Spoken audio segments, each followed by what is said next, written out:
আসসালামু আলাইকুম ভিউয়ার্স, রেহেনা রান্নাঘরে আপনাদেরকে স্বাগতম। আশা করি দেশ ও প্রবাসে যায় যেখানে আছেন আল্লাহর রহমতে ভালো আছেন, সুস্থ আছেন। আজকে আমি আবার একটা দারুণ মজার রেসিপি নিয়ে চলে এসেছি। আজকে আমি ব্রয়লার মুরগি দিয়ে কাঁঠাল রান্না করে দেখাবো। আমি মাংসগুলোকে পরিষ্কার করে কেটে ধুয়ে লেবুর রস মাখিয়ে 10 মিনিট রেখে তারপরে আমি আবার পরিষ্কার করে ধুয়ে নিয়েছি। ব্রয়লার মুরগি কেটে ধুয়ে পরিষ্কার করে পরে লেবুর রস মাখিয়ে 10 মিনিট রেখে তারপরে আবার পরিষ্কার করে ধুয়ে নিলে মাংসটা খুব খেতে মজা লাগে এবং মাংসের যে একটা আষ্টা গন্ধ আছে সেটা চলে। আমি কাঁঠালগুলোকে আমি পরিষ্কার করে আমি কেটে তারপর আমি ধুয়ে নিয়েছি। কাঁঠালগুলো আমি 2 ইঞ্চি সাইজ করে কেটে নিয়েছি। কাঁঠালটা আমি পরিষ্কার করা দেখাইনি। কাঁঠালের ভিতরে একটা মোচা থাকে, এই মোচাটা আগে কেটে ফেলতে হয়, তারপরে আর ছালটা কেটে ফেলতে হয়। এটা নখ দিয়ে বিচিটা উঠিয়ে নিয়ে তারপরে এর গায়ে একটা যে চোষা থাকে এই চোষাটা ফেলে দিতে হয়, নইলে কাঁঠালটা খেতে খারাপ লাগবে এবং কাঁঠালের খেলে পরা পেটের খুব সমস্যা হয়ে যাবে। যে এটা আপনার জালিও না আবার একেবারে বুড়াও না, এটা মিডিয়াম কাঁঠালটা। আমি এখানে 1 কেজি কাঁঠাল নিয়েছি। তাহলে চলুন কথা না বাড়িয়ে কিচেনে যাওয়া যায়। চুলায় আমি প্যান বসিয়ে দিয়েছি। আমি এবার দিয়ে দেব রেগুলার তেল, সয়াবিন তেল। এখানে আমি 1 কাপ তেল দিয়ে দিলাম। আমি এবার দিয়ে দেব 2 টুকরা দারুচিনি, 4টা সাদা এলাচ, একটা তেজপাতাকে আমি অর্ধেক করে ছিঁড়ে নিয়েছি। এটার আমি 20-25 সেকেন্ড তেলে আমি এটার একটা ফোড়ন উঠিয়ে নেব। 20-25 সেকেন্ড তেলে এটার একটা অ্যারোমা বের হয়ে গেছে। এবার আমি দিয়ে দেব পেঁয়াজ কুচি। আমি এখানে দিয়ে দেব 2টা শুকনা মরিচ। শুকনা মরিচটা তেলের উপর দিলে একটা অন্যরকম একটা ফ্লেভার আসে, খেতে খুবই মজা লাগে, একটা দারুণ একটা ফ্লেভার আসে। আমি দিয়ে দেব পেঁয়াজ কুচি। এখানে আমি বড় সাইজের দেশি পেঁয়াজ আমি 5টা পেঁয়াজ নিয়েছি। আমি পেঁয়াজ কুচি দিয়ে দিলাম। আমার এখানে 100 গ্রাম পেঁয়াজ হবে। আমি পেঁয়াজ কুচিটা দিয়ে দিলাম।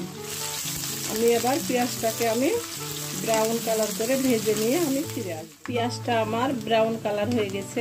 এটা বেরেস্তা করার প্রয়োজন নাই, যেহেতু আমরা রান্না করব। এটা আমার হালকা সোনালি হয়ে গেছে, আমি দেখিয়ে দিচ্ছি। এটা এরকম হলেই চলবে, এটা আর বেরেস্তা করার প্রয়োজন নাই। এবার আমি দিয়ে দেব মশলা, দিয়ে দেব স্বাদ অনুযায়ী লবণ। লবণটা দিলে মশলাটা ছিটকিবে না। এবার আমি দিয়ে দেব আদা বাটা 1 চামচ, রসুন বাটা 1 চামচ। আদা রসুন দেওয়ার পরে অবশ্যই 20 থেকে 25 সেকেন্ড ভেজে নেওয়ার চেষ্টা করবেন।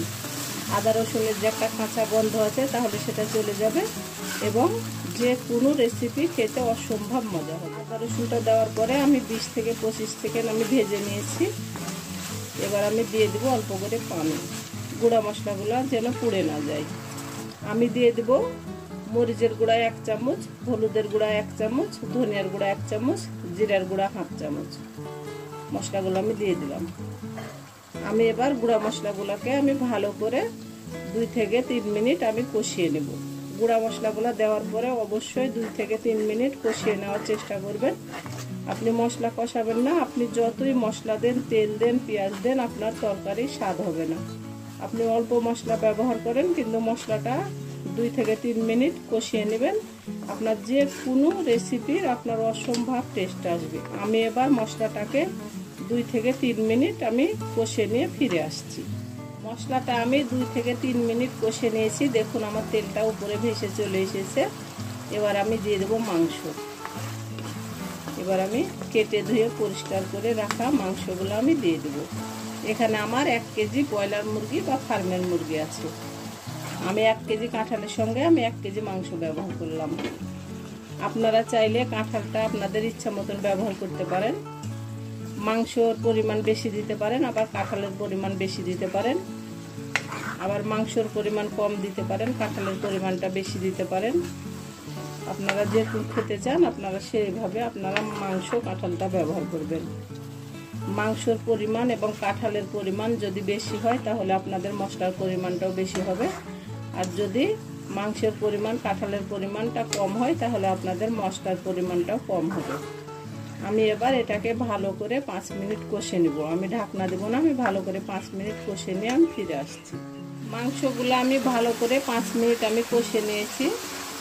দেখুন আমার মাংসগুলো কষা হয়ে গেছে। ভালো করে আমি 5 মিনিট আমি মাংসগুলো কষে নিয়েছি। এটা যেহেতু ব্রয়লার মুরগি, এটা অত বেশিক্ষণ কষা যাবে না। আমরা যেহেতু আবার কাঁঠালের সঙ্গে আমরা মাংসটা কষবো। আমি এবার দিয়ে দেবো কাঁঠাল। এখানে 1 কেজি কাঁঠাল আছে, কাঁঠালটা আমি দিয়ে দিলাম।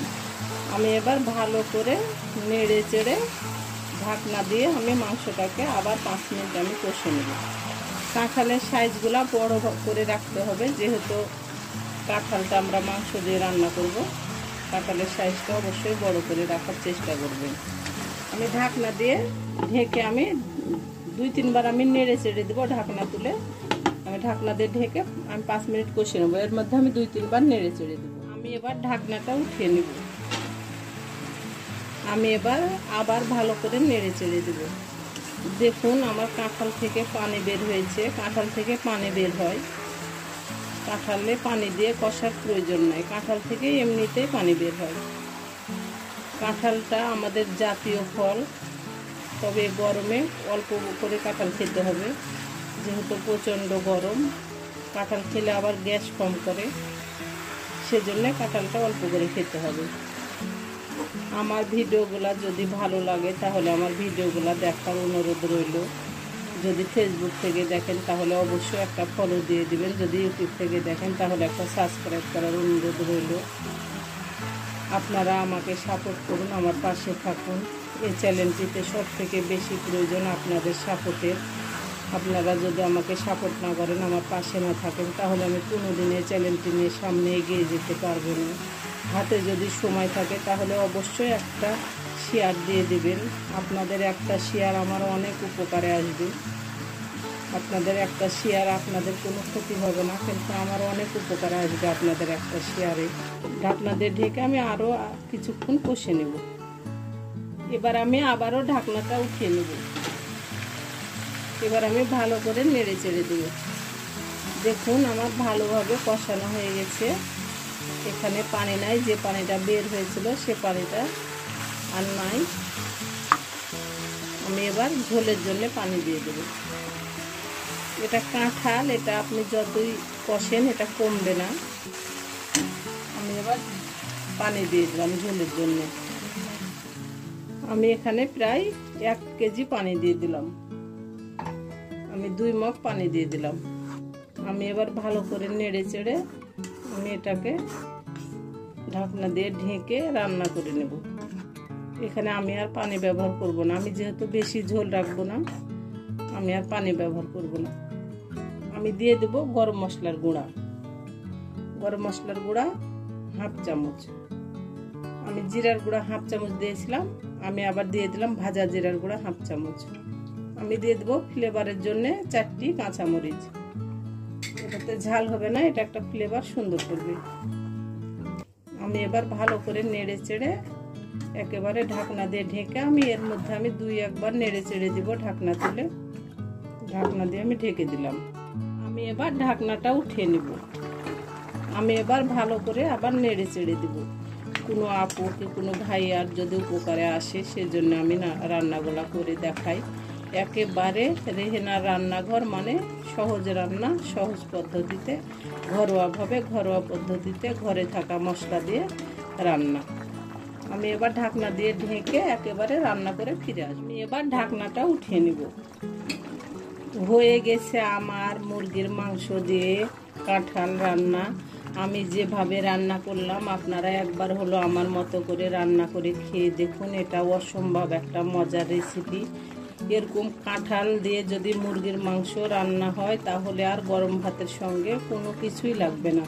আপনি এটা রুটি, পরোটা, লুচি, সাদা ভাত, পোলাও ভাত সব কিছুর সঙ্গে পরিবেশন করতে পারবেন।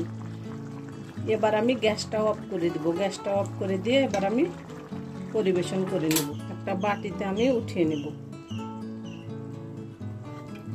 বাটিতে আমি উঠিয়ে নিলাম। আপনাদেরকে আমি পরিবেশন করে দেখাচ্ছি। আমার পরিবেশন করা, আশা করি আমার রেসিপিটা অবশ্যই ভালো লাগবে। যদি ভালো লাগে তাহলে আমার চ্যানেলটিতে লাইক, কমেন্ট, শেয়ার করতে ভুলবেন না। বেশি বেশি করে সাবস্ক্রাইব করার অনুরোধ রইল। তাহলে আজকের মতো এখানে বিদায়, আবার অন্য কোনো রেসিপি নিয়ে আসবো। সবাই ভালো থাকবেন, আল্লাহ হাফেজ।